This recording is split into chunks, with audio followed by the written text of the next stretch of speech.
Bonjour, je suis Alexia Jadot, docteure en pharmacie et experte en aromathérapie.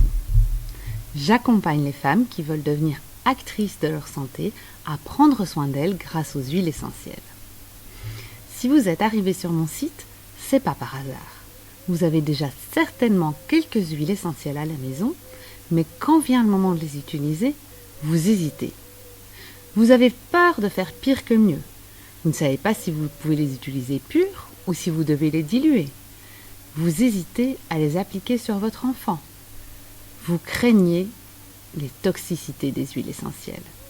Résultat, vous ne les utilisez pas, ou bien trop peu. Si vous vous reconnaissez dans ce que je viens de vous décrire, vous êtes au bon endroit. Je vais vous expliquer ce qui m'a amené à me passionner pour l'aromathérapie et à utiliser les huiles essentielles dans mon quotidien. En 2014, ma maman décède des suites d'un cancer. À ce moment-là, les médecins refusent d'entendre parler d'aromathérapie. Elle doit donc subir de nombreux traitements conventionnels et je la vois énormément souffrir des effets secondaires de ces traitements. Donc j'aimerais vraiment bien la soulager avec mes huiles essentielles, mais j'hésite, je réfléchis, je repose la question à des médecins qui sont absolument contre. Et donc je décide de laisser mes huiles essentielles de côté et de ne pas les utiliser pour soulager ma maman. Après son décès, je réalise que c'était vraiment une erreur et que j'aurais pu la soulager énormément grâce à mes huiles essentielles. Un deuxième événement vient un peu bousculer ma vie et me conforte dans l'idée que je dois utiliser beaucoup plus les huiles essentielles. Donc en 2016, je pars à Madagascar. Et là, je me sens tellement en harmonie avec la nature, les habitants. Ils ont vraiment une médecine traditionnelle qui est très très éloignée de notre médecine occidentale.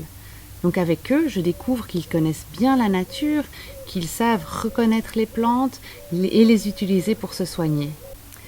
Et c'est lors de mon retour en Belgique que tout a changé. Je rentre avec la conviction que les médecines alternatives sont vitales pour le bien-être des patients.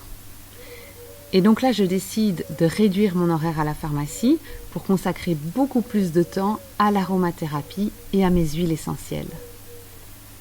En 2008, j'avais déjà suivi la formation de base avec Dominique Baudou d'aromathérapie scientifique. Et donc je décide, en rentrant de Madagascar en 2016, de me former sur des sujets très particuliers.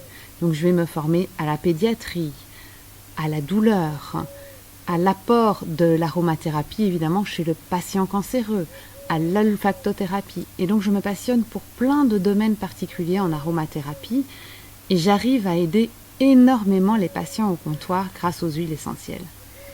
Et là je me dis que je ne peux absolument pas en rester là et qu'il faut que je donne des formations en aromathérapie. Et donc je commence à donner des formations en aromathérapie en présentiel à Montpellier et en Belgique. Et je trouve ça passionnant, j'arrive à aider les gens, je vois que les gens ont énormément de questions, qu'il y a de plus en plus de personnes qui se passionnent par l'aromathérapie. Et donc je m'interroge et je me dis que je ne peux pas en rester là non plus. Et c'est là que je décide de lancer mes formations en aromathérapie en ligne pour essayer d'apporter l'aromathérapie au plus grand nombre. Si tout ce que je viens de vous partager résonne en vous aujourd'hui, j'aurais envie, pour vous aider à avancer par rapport à la situation dans laquelle vous vous trouvez, qui peut être insatisfaisante, voire frustrante, de vous inviter à télécharger mon guide qui vous livrera les 9 clés pour débuter avec l'aromathérapie. Vous pourrez ainsi utiliser les huiles essentielles en toute sérénité dans votre quotidien. Je vous souhaite bonne lecture et je vous dis à très vite.